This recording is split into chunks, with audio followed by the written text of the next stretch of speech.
At 12 o'clock, we got Northern Illinois at Boston College. Northern Illinois went 3-9 last year. Boston College also went 3-9. Boston College favored by 9.5 points on the ACC network. Ethan Hampton for the Huskies went 72 of 122, threw for 798 yards, 7 touchdowns, 6 interceptions. That's what you call a bad ratio. Harrison Whaley had 165 carries for 899 yards and 5 touchdowns. Not a bad running game for the Huskies. Cole Tucker through the air had 45 catches for 632 yards and 4 touchdowns.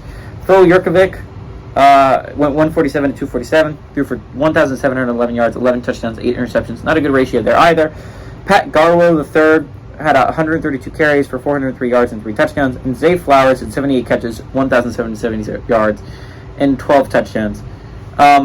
Zay Flowers was inarguably the best part about this football team last year, and he is gone to the NFL, first-round draft pick by the Ravens.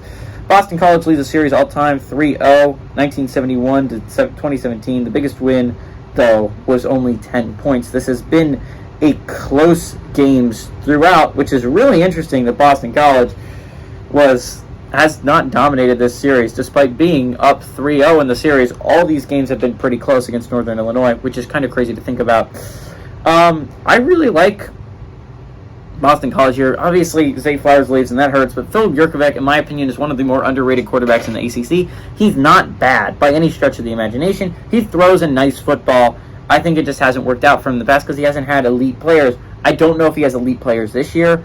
I honestly don't think he does, but the players should be better than Northern Illinois. If you're going to be talking about a game that could be really close, again, 9.5 point spread. This is a game that has always been less than 10 points. Historically has been a really good matchup between these three football teams. If you're not concerned about watching a game that has huge playoff implications, if you're Fresno State and Purdue and Louisiana Tech, SMU, if those don't really scratch your fancy, this is a game that should be pretty close. This should be a really interesting football game. I like Boston College to win here. I like the Eagles at least a decent amount this year to get 4 or more wins. I think this could even be a bowl game team, although that could be stretching it. I think this could be a really close game, though, between them and Northern Illinois. Give me Boston College to win, but Northern Illinois to cover the spread.